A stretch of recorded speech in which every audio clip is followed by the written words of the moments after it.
Good morning and welcome to the Wolfcast. Today is Tuesday, October 14th, and it's a B-Day. This morning, take a look into how the P&G Improv Troupe is changing up things this year. Plus, on this morning's brief, learn about a Colorado gold mine rescue operation. And an all-new spotlight for Hispanic Heritage Month. Turn it up because the Wolfcast starts now.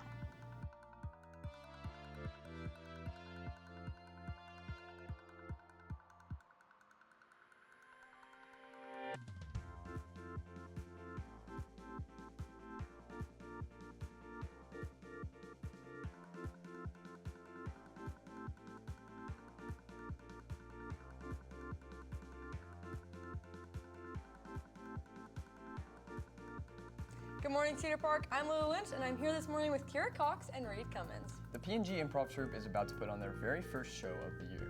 But you may notice that some things have drastically changed. Reporter Arthur Che is here to give an inside view of the new norm of P&G. Thanks, Reed. With a reduced member size, brand new captains, and much more, P&G has decided to make a change for the better.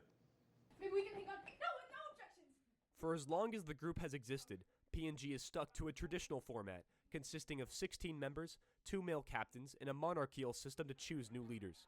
However, last year, a prevalent topic among the members was that P&G was becoming too overcrowded, prompting the theater teacher, Alisa Mirabella, to offer several suggestions to the captains of last year to discuss changes to the team. Given that only one captain would be returning for the previous year, choosing the optimal course of action for the team proved to be a challenge. Eventually, the captains and Mirabella decided to discuss the potential changes to be implemented into the group. I mean, P&G's really old, so I think that over the years we've been working just to make changes to make the team the best it can be for competition, for shows, just for the overall entertainment that we provide. Mirabella's suggestion was passed by the end of last year, and a variety of changes were implemented. Rehearsal attendance is now more punctual to prevent absences. The member size has been cut down to 14 as shows would become complicated to maintain with such a large amount of members and such little time to fit them all. A lot of these changes were implemented by the new captain line, the first one being returning officer Abby Williams and brand new officer Pearl Bailey, who has been participating in P&G for 4 years. It was a very different environment. Auditions quite literally had like 3 other people there besides us. And compared to this year when we had 40 people audition and only 10 people able to get in. So we had to change a lot of rules and just like kind of regulations in that sense to, accommodate to like the more people wanting to join and more people being interested in us being able to just want to strengthen the team as best we can. Not all of these changes were easy though. There were many hard sacrifice plays to make for the greater good of the team, with such bold moves as cutting down P&G member slots. Choosing the new members proved to be very difficult due to the fact that over 30 people auditioned and only 14 slots were available, and the captains wanted to give an opportunity for the newer auditionees to join the group. This created lots of tension to see who would make the cut while also keeping in their hardest hitters. P&G has gone through a lot of changes over the years, and it's great to see how far this group has come. With CPHS News reporting for the Wolfcast, I'm Arthur Che.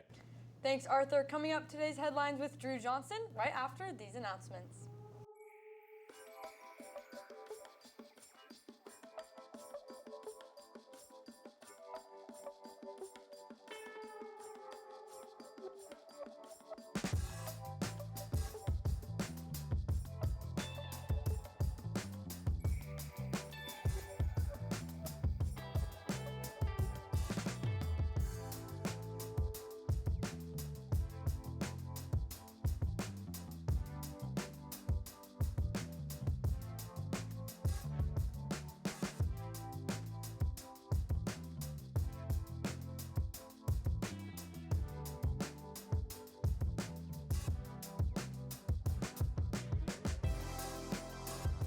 Good morning, Cedar Park. I'm Drew Johnson with today's headlines in this morning's brief.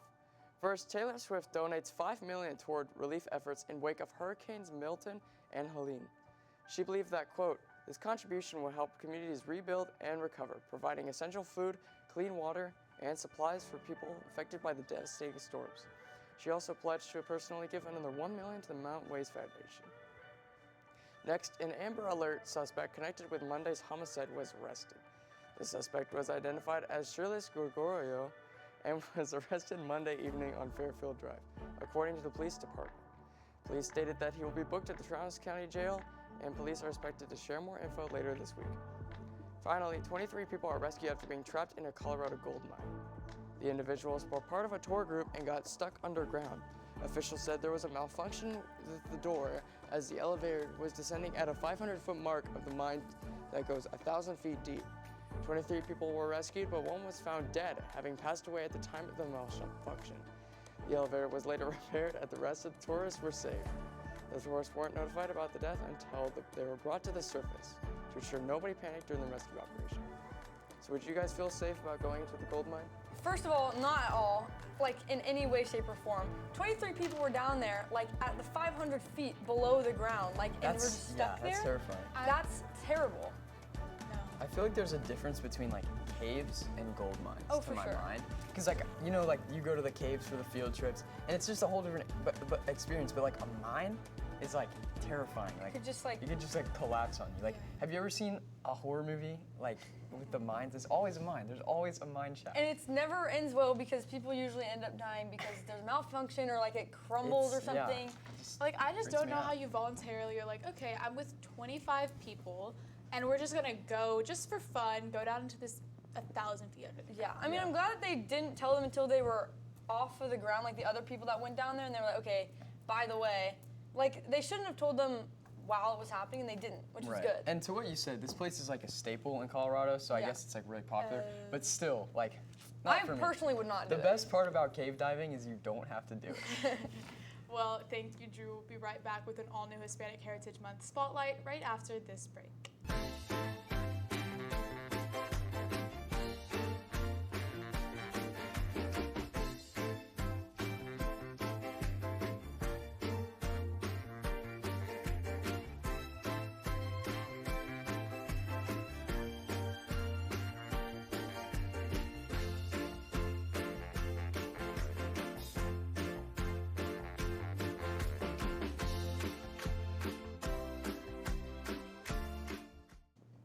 This month is Hispanic Heritage Month, and today we recognize a special individual. Each week, the Wolfcast will be spotlighting one Hispanic that is provided to the community. Today, we'll be highlighting Rita Moreno. The Puerto Rican actress is most known for her role as Anita in West Side Story in 1961. She was the first Latina actress to win an Oscar for Best Supporting Actress. She was the second woman to earn a set of EGOTs, and she then became the first Hispanic honored with the Peabody Award.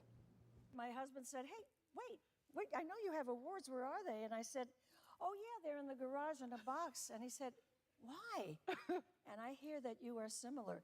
And I said, well, you know, it feels like I'm showing off. And that kind of embarrasses me. And I hear you were kind of like that too. Yes. And he said to me something really meaningful. He said, Rita, you earned those. You didn't buy them. That's right. She was in various films coupled with West Side Story. She appeared in One Day at a Time, The Muppet Show, and The Electric Company, plus so much more. Moreno started acting at age 13 and took a break from 1961 to 1968. She now has a documentary titled Rita Moreno, Just a Girl Who Decided to Go For It, and it premiered in 2021. Now at 92 years old, she is thriving and continues to encourage young women of color to persevere and follow their dreams. Now it's time for your pet of the week. This week we have Junior Ben-Gilsbach dog, Pepper. Pepper is a 7-year-old black Labrador retriever who loves to play all the time. She's very smart, she's great at remembering a schedule, her favorite game is to chase a laser pointer, and she also loved Ben's other dog, Arthur.